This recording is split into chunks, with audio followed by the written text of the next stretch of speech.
Okay, we're going to go ahead and call the special meeting in North Highlands Recreation Park District to order.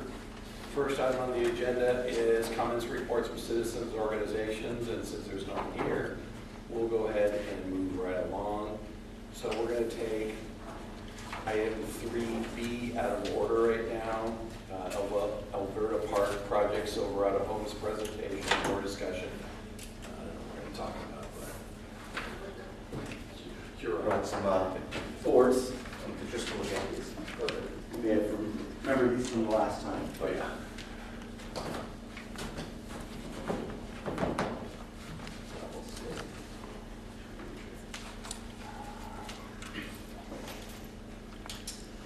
Good evening. Brian Spillman with Silverado Homes, and very pleased to be back in front of you. It's been a lot longer than I anticipated, but we're eventually at a point where we're ready to move forward with the property and first phase of development at Elverta Park. You may remember that the property was previously entitled with Beezer Homes, with 247 homes, included some townhomes and courtyard RD15 and RD12 type densities. And we remapped it to a less dense project. We ended up reducing the unit count from 247 down to 225. And we have a blend of RD10 and RD7 densities, about equal, 112 of one and 113 of the other. The RD10 the proposed home product that we're planning to be a single story starting at about 1,250 square feet. And we'll have two-story units, one at 1,650 and the other about 1,800. Whereas the RD7 will actually be modeling three plans, but offering 4 and 3 single stories, starting at 1,650, one at 1,880, and then we go up to 2,000 and a 2,200 square foot two-story home. At this point, we just received our tentative map approval last month on the 23rd of February, and final vote of the Board of Supervisors. Also at that time, we received the EIR, Environmental Impact Report, and CEQA approval, and zoning change, which was an ordinance, and a general plan amendment and community plan update. One of the conditions that we have, we're talking, I'll address 2 of them today. One of them is providing a financial vehicle for maintenance. The park, remember, is down in the bottom corner here. Part of the park is a water quality basin. So Sierra Creek, for this diagram here, runs at the southern border of our property, and eventually over at Cherry Islands, which drops into Dry Creek. And so effectively what we've done as engineers is designed such that all the water from the property, our property, and then also the Higa property, be collected, runs to the south into this pond before emptying into Sierra Creek. So DWR is going to have maintenance responsibility for the water quality basin in terms of how it operates, functions, make sure it's doing an appropriate job. And however, that pond will be located on the park site, which we, the developer, will be dedicating to North Highlands Parks and Recreation Parks District. And there will be an easement overlaid on that will allow for the drainage pipes coming into the facility, so that they can go in and clean out the pipes or repair them if necessary, as well as an easement to maintain that basin.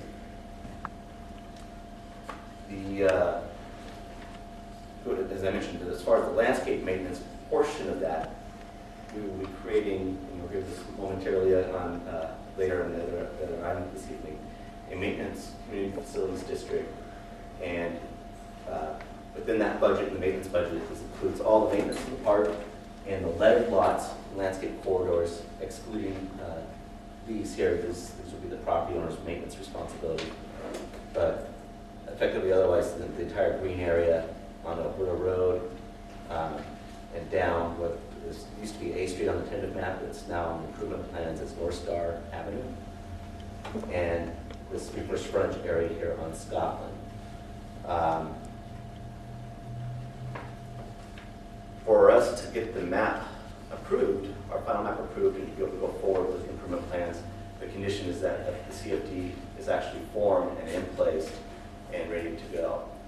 The other item, which I'll address, is the development and finance agreement, which the property will be entering into, or as a project proponent will be entering into with the district on how we're going to develop the park, when we'll develop it, what type of clean credits would be allowed for it, and balance that be a fee that will actually cut to the district when we build out the final phase, which will be phase 3, which would be these 7 lots down here. The condition requires that we begin construction of the park on the 51st permit. So basically, it's, before we pull our 113th permit, we need to be underway, not only the design, but the grading, but moving forward with the actual construction. And the reason for that timing, part of the way that works out is a couple things. One, we want to make sure we have enough people living in the community that will be able to pay for their CFD payments that the district is then going to need to be able to maintain the park. Secondly is we will be paying the effective rate, the current effective rate of the development impact fee. And I want to say that number there is just below $7,000. $6,996. Yeah. $7,000 we want to round up per lot. And effectively what will happen is with that money is going to go into an escrow account. And we will build up a reserve and then use that money for the development of the park itself. We're excited to finally, it's been a while since we've actually gone from entitlement to land development to home building with the downturn of the last market. So this will be actually our first project. We're building currently, a lot of the stuff that we're currently building on was already entitled back prior, and that will get finished lots which we acquired. So this will be actually our first project from entitlement to development to home build that we've done since 2004. So very exciting. I'd be happy to answer any questions you might have. Yeah, I've got a couple. So if I understood you right, the main road going into the development, the lots that face the main road, we're not going to be responsible for Correct. that maintenance. Right. It's when the lots don't face into the road, basically, is where we are, to put it easy, I guess. Yes, Okay. that's correct. Second question I had, I noticed, maybe you can't answer this, I don't know, but I noticed that the big lot next to this one, like 28th and South of Elverta, I saw signs that that's for sale, plans that you may try to acquire that one and just continue over, or? These properties here? Yes. Yes, I've spoken with Jim Rothery, who's the property owner here. He's interested in selling his, as is, I think, 4 of the 6 property owners over here. Okay. They would like to see their property developed with similar type of density. And it's something we might endeavor, that we would like to do if we come to the right terms. And it's a little bit tough because to make sense of it, we're going to have to do an assemblage. Yeah. And they all have different ideas in terms of values or deal structures, or one wants, buy it now, I don't want to wait. Gosh, go figure. You probably want to see how this one goes first, too. Yeah, but this, you bring up a valid point, because it probably, we've been at this now for 2.5 years, Right. and so that's about our build-out time. So if we were going to entitle the property to the west, now would be a good time to start. Okay. So I know when you do a development like this, it looks like you're going to be widening Elverta Road, it looks like. Yes. So is the property owner in the upper there, now does he have to do, what are they going to do with that little stretch that's not? So when they built this house, the county at that point in time made them put an IOD, irrevocable offer of dedication, Okay. for the full right-of-way. Oh, okay. And then they were restricted on what type of improvements they could put in there. Gotcha. And at this point, what our condition is we need to do the full width dedication and improvements for the entire frontage of Elverta. Right. And then we'll probably do a fog line taper to get the traffic if there's multi-lanes here. Right. and they probably won't even open that frontage other than for the bus stop that we put in initially. But yes, eventually this will improve to a full width, and then as the properties to the west develop, they would dedicate the appropriate right of way there. Anyone else have any questions? What is the largest lot size? Well, as far as the dimensions, so and I'll answer your question in a bit of a reverse order. The RD10 minimum lot size are 42 by 83 feet. And part of the ability to get the density to that type of 10 to the acre density, what we've done is we've pushed the front of the house forward past the garage, and that's at 13-foot front yard setback. And then on the single story, we could go up to 12.5 feet on the rear yards, 15 feet on the 2 stories. And then the additional setback adjustment that we have was a 4-foot building to property line setback. So there's only 8 feet between the building. But then what we did was reciprocal easement such that that one property would have access to the full 8 feet, but they're giving up 4 feet on the other side to the neighbor. So that's the RD10. On the RD7, which is the larger lots, those are 100 foot deep, and they're 47 foot, but we have some 49s as well, because some of the single story plants are a little bit wider than others. So on those particular lots where we want to do a larger footprint, there'll be a minimum of 49. Now we have some that are obviously within the cul-de-sacs and in areas where we can do it, they're a little bit wider, a bit deeper. We made these lots on the RD10 deeper by 6 feet from the typical, and the reason for that was we did the separated detached walk to match up with the walkways that are coming down on either side of the street. So rather than having it right on the curb, you'd still have that plan area separation and still have enough depth in the backyard to have a decent backyard. Anyone else? All right. Do we need to do anything else tonight then? I mean, under this.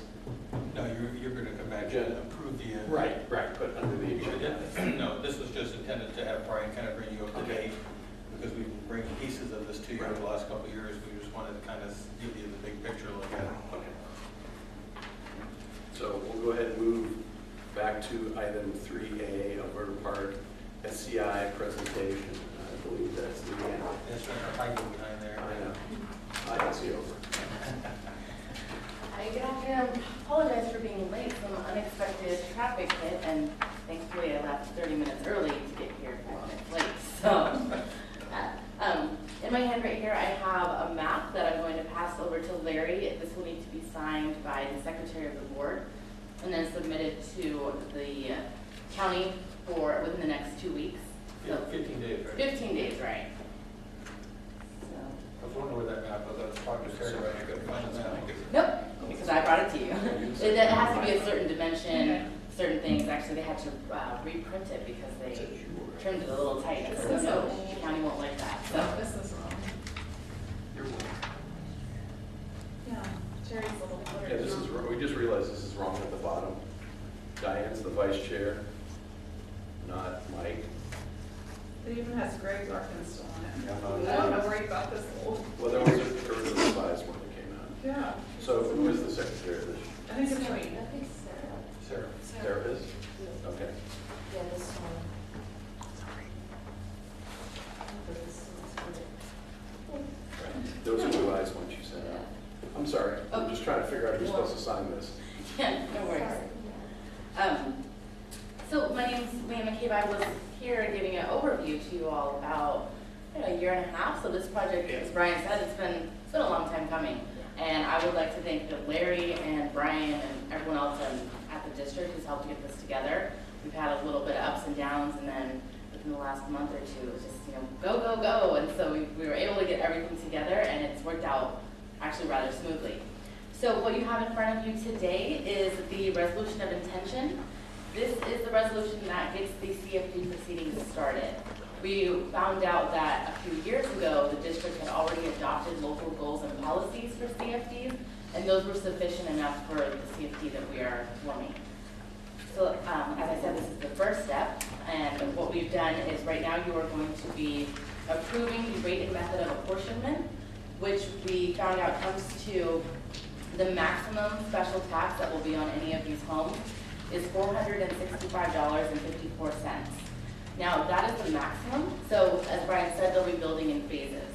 So if the district needs to maintain, but at a much lower level, then there's a special tax formula that you can use so that way the properties are taxed to what you need. So you don't necessarily need to go to that maximum every year. But we've also built in a CPI adjustment. So if there's no maintenance or servicing needed for the next 5 years, that maximum rate will have grown by that point. Or I'm sorry, no, that once it is initiated, it will be able to grow every year. So even though you may be taxing them at a lower level, your maximum continues to increase. We've also built in kind of a little saver, just in case, worst case scenario, something were to go wrong with development or if it were to change. We have built in other developed properties. So if it's a commercial property or if anything else goes on this lot, they will be assessed at a per acre rate of $3,099. We don't anticipate that to happen. We are looking forward to this new development there. So you'll probably just be looking at the developed residential rate, but just in case, you want to have something to fall back on. The other thing that you are approving this evening is the list, the description of services. And that just basically says everything that, or in general, the things that these monies will be used for.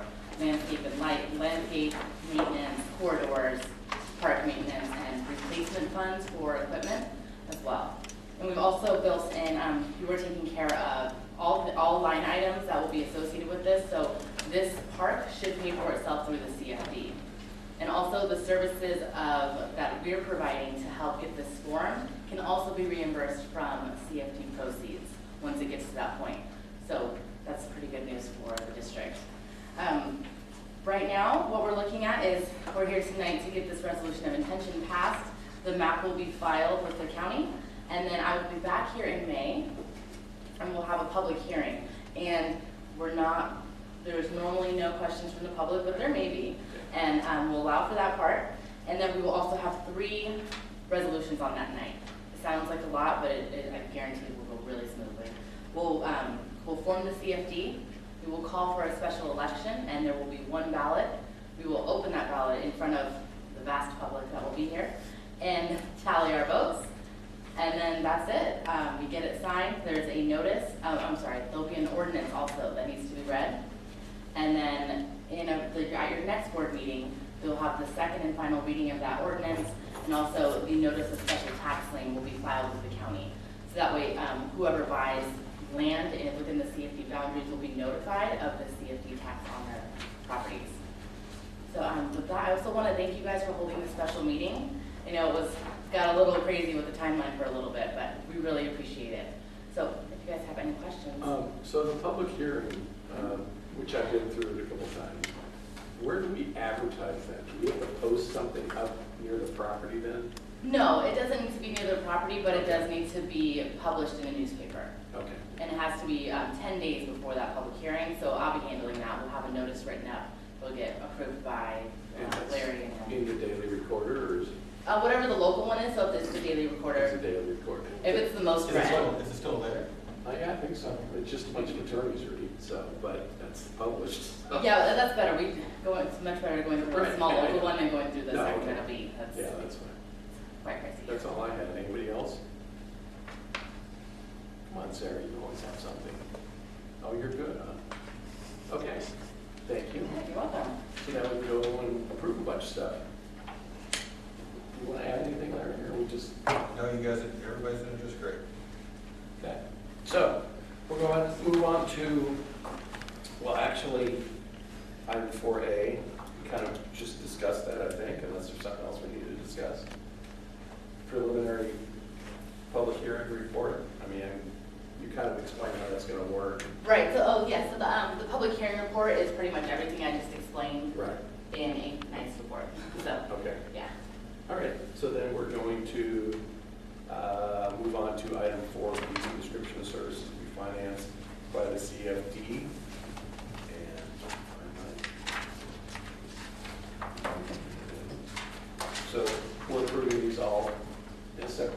I'm assuming, correct? So this is Exhibit A. Is that what we're approving now? Do they approve them all at once? or do they- Oh, of course, that's, yeah, everything's You built can into approve the all resolution of ones, yeah. intention, so. Okay, Oh. including resolution for Approve them all at once. 542? Everything she said was included in the resolution. Right, well, they're exhibits, and that's why we had to do them separately. Okay, so items B, C, and D, basically, we're all gonna take under one item as approving resolution 542. Does anybody have any other questions before we go, or someone want to make a motion? Because Terry has any answers that we have, so. So moved. I'll second that. Okay, so we have a motion, a second, to approve resolution 542. Is there any other discussion? Hearing none, all those in favor? Aye. Opposed, abstention. Motion passed unanimously with one absent.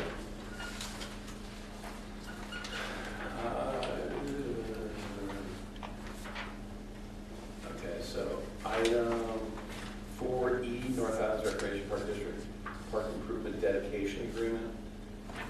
Is that somewhere in this too? Yeah, it is. Oh, there it is. My last name is stapled together. Is there anything we need to know on this?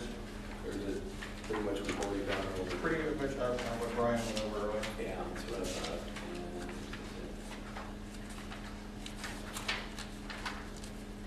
We can get a couple of stuff. You can scan it. Why scan you when it is You gotta get the color stuff. I know. Okay, so if there's no other discussion, can I have a motion to approve the park improvement dedication agreement? So moved. Second. All right, who said it first? Sarah did it. Okay, we have a motion and a second. Is there any other discussion? All right, all those in favor? Aye. Opposed, abstention. Motion passed unanimously with one absent.